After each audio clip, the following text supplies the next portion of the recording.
అయితే జనరల్గా state గవర్నమెంట్స్లో finance secretary అంటే భయంకరమైన బాధ్యత, అంటే రాష్ట్ర పరంగా, ఎందుకంటే స్టేట్ బడ్జెట్స్ అలాగే ఎవ్రీ ఇయర్ ఫైనాన్షియల్ బడ్జెట్స్ వాటిని ప్రిపేర్ చేయటం, అలాగే స్టేట్లో ఏది అవసరం ఉంది, ఒక్కోసారి ఉపద్రవాలు కొన్ని ఉచ్చిపడుతుంటాయి నెత్తి మీద, ఒక్కోసారి అన్ఫోర్సిన్ ఎక్స్పెండిచర్స్ వస్తాయి, వీటన్నిటిని హ్యాండిల్ చేయటం, గవర్నమెంట్తో మళ్ళీ అక్కడ clashes. So was it how challenging was it at that point of time? Very challenging.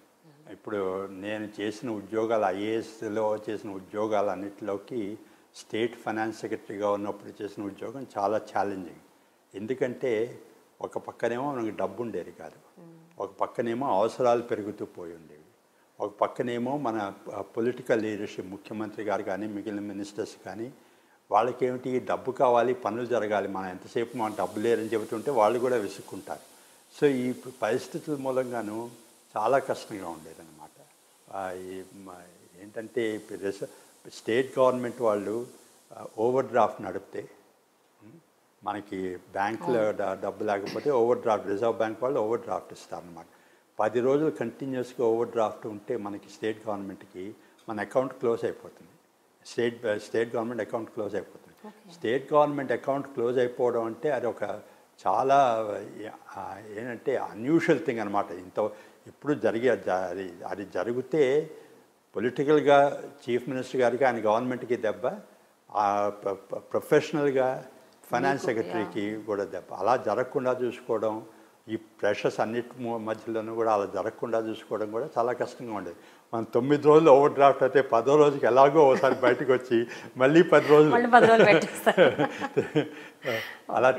అలాగా టైం సంపాదించే చాలా కష్టంగా ఉండేది. అప్పుడు ఒక్కోసారి ముఖ్యమంత్రులు హామీలు ఇస్తూ ఉంటారు, ఒక జిల్లాకి వెళ్ళిపోయి మీరేం భయపడకండి 10 కోట్లు జారీ చేస్తున్నాను, 50 కోట్లు ఇచ్చేస్తున్నాను. సో అలాంటి సందర్భాల్లో అంటే కనీసం కన్సల్ట్ కూడా చేయకుండా చేస్తానంటే మన దగ్గర ఉందా లేదా ప్రొవిజను, మనం ఇవ్వగలుగుతామా, ఆ సత్తా ఉందా లేదా అని ఆలోచించరు. అటువంటి టైమ్స్లో మీరు వాట్ యు డూ అండి? అంటే మీరు చెప్పింది కరెక్టే. నేను స్టేట్ గవర్నమెంట్లో ఫైనాన్స్ సెక్రటరీ చేశాను, గవర్నమెంట్ ఆఫ్ ఇండియాలో కూడా ఫైనాన్స్ సెక్రటరీ చేశాను. స్టేట్ గవర్నమెంట్కి గవర్నమెంట్ ఆఫ్ ఇండియాకి డిఫరెన్సెస్ ఉన్నాయి. గవర్నమెంట్ ఆఫ్ ఇండియాలో ఈ ప్రైమ్ మినిస్టర్ ఎక్కడికైనా వెళ్ళి నేను ఆంధ్రప్రదేశ్కి 15,000 కోట్లు ఇచ్చేస్తున్నాను అని చెప్పడం కానీ, ఏదో పంజాబ్కి వెళ్ళి నేను 5,000 కోట్లు ఇచ్చేస్తున్నాను అని మనం ఎక్కువగా విన్నాం. ఎందుకంటే ఢిల్లీలో చెక్స్ అండ్ బ్యాలెన్సెస్ ఉన్నాయన్నమాట. ఏదైనా ఫైనాన్షియల్ కమిట్మెంట్ చేయాలంటే దానికి ముందు ఫైనాన్స్ మినిస్ట్రీ, తర్వాత కమిటీ ఆఫ్ సెక్రటరీస్, తర్వాత ఫైనాన్స్ మినిస్టర్, తర్వాత గ్రూప్ ఆఫ్ మినిస్టర్స్, ఆ లెవెల్ ఆఫ్ ఎక్స్పెండిచర్ని బట్టి క్యాబినెట్ అన్ని చాలా సిస్టమ్స్ ఉన్నాయి. అవి ఉంటే కానీ అది జరగదన్నమాట. కానీ స్టేట్ గవర్నమెంట్లో కూడా రూల్స్ రెగ్యులేషన్స్ ఉన్నాయి. కానీ ఇవి ఎక్కువ ఒకప్పుడు వాటిని కంప్లై చేయకుండా చీఫ్ మినిస్టర్ గారు వెళ్ళి చెప్పడం, ఏదో ఒక జిల్లాకి వెళ్ళి ఇక్కడ నేను ఈ బ్రిడ్జ్కి కానీ ఇరిగేషన్ ప్రాజెక్ట్ కానీ డబ్బు ఇస్తున్నాను అని చెప్పేస్తే అది వచ్చి మనకు ఫైనాన్స్ సెక్రటరీ గారు డబ్బు చూపెట్టాలన్నమాట. అది కొంచెం కష్టంగానే ఉండేది. దానికి ఏదో తిక్కమక్కలు పడి వేరే చోట తగ్గించి ఇది చూపెట్టడం, లేకపోతే ముందు కొంచెం ప్రొవిజన్ చూపెట్టి వచ్చే సంవత్సరం బడ్జెట్లో చూపెట్టడం, అటువంటివి ఏవో చేసేవాళ్ళు. బట్ ఎప్పుడు కూర్చొని చెప్పేవారు కదా? తప్పకుండా చెప్పేవాళ్ళం.